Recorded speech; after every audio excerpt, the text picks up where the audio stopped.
We'll be telling you about that in just a second. But Ambassador Bhashwati Mukherjee is also joining us, former diplomat. Ambassador Mukherjee, what do you make of this possibility of this strike by the US this weekend itself? Those are the reports floating around. Well, the Iranians have responded strongly, saying that they are willing to negotiate and negotiations are going on, but negotiations should not be conducted under this kind of military pressure and military buildup. In addition, the Iranian supreme leader has, through artificial intelligence, it seems the Iranians also now use AI. I was very impressed.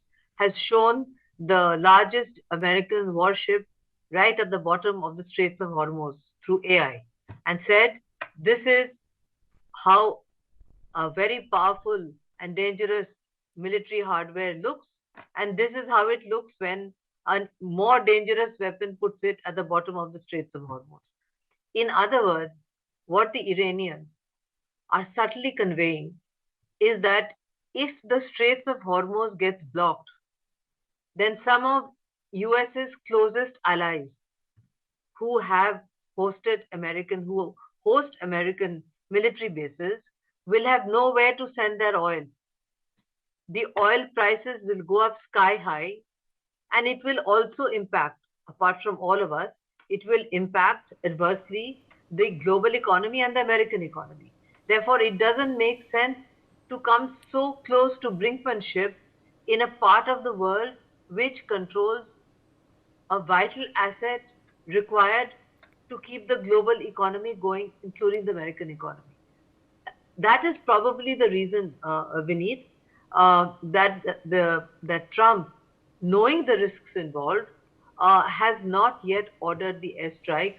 Though I'm told that some hotheads, his aides, some of his hot-headed aides, are urging that they do so. I do hope that good sense prevails and that some kind of a deal can be possible. Trump is a transactional deal maker, and he's also smart enough to know that if there are American casualties so close to the midterm, it's going to affect his ratings, which are already pretty low. So this is a very big deal for all of us watching. But it's an even bigger deal for the Americans, because the Straits of Hormuz are very blocked, are very narrow, and if there is a mishap, it will take quite some time to clear it.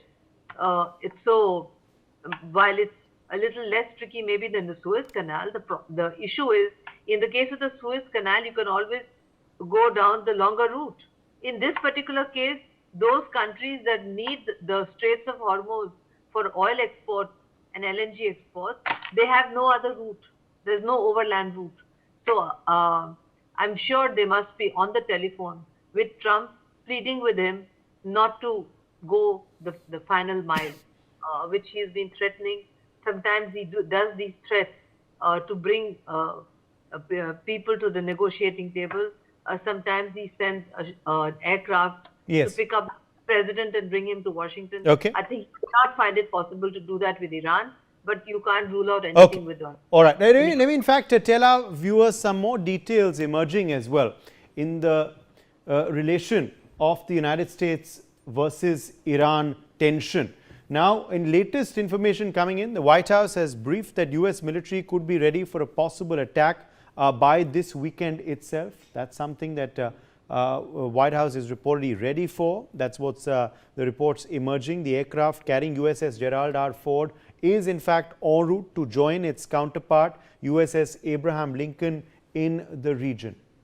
That is something that is happening as we speak. Meanwhile, open source flight tracking data is showing heightened activity at RAF Mildenhall and RAF Lakenheath in England, key US Air Force bases, remember, in the region. Fighter jets also, including the F-35 Lightning, the F-22 Raptors, the F-16 Fighting Falcons, they've all been tracked moving from the US to Europe and to the Middle East. Also, scores of US military cargo planes have been flowing into Saudi Arabia. They've been flowing into Jordan, and they've also been flowing into Bahrain. Washington has, of course, deployed the terminal high altitude area defense systems. This has been done, in fact, to counter Iran's ballistic missile threat. So that is what the US has already strategized for ahead. Meanwhile, Patriot missile defense batteries have also been rushed into the region, into the Middle East. White House Press Secretary Caroline Leavitt has in fact said on record that Iran would make a very wise move to strike a deal with President Donald Trump. So the pressure tactics clearly, of course, underway.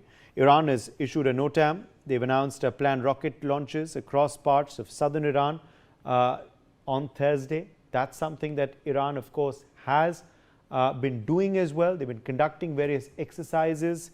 US Secretary of State Marco Rubio, meanwhile, is likely to visit Israel next week for talks with Prime Minister Benjamin Netanyahu. So that's also something to watch out for this coming week. So these are, of course, all the big developments which are happening. What is your interpretation of these developments? What more can be read into this? Major General Gigi Dwivedi, defense analyst, if I can draw you in here into your I know you're not an astrologer, but what sense are you getting about what's coming? The point is one can read the dots and join the dots, and you don't have to be astrologer to make a fairly accurate guess. Well, you are given a very detailed overview as to what exactly was going on the ground, and what is going on the diplomatic front. Well, in the warfare, diplomacy and the ground preparation go on simultaneously. They complement each other. And your position on the ground, it dictates or determines the position on the negotiation table. So therefore, as far the armed forces are concerned, they always ensure that once the green on is given, they can take to the battlefield in almost zero time. So they don't require much of warning. And as far diplomacy is concerned, it is a very long drawn affair, and the talks are just concluded in Geneva through intermediaries, through indirect talks on.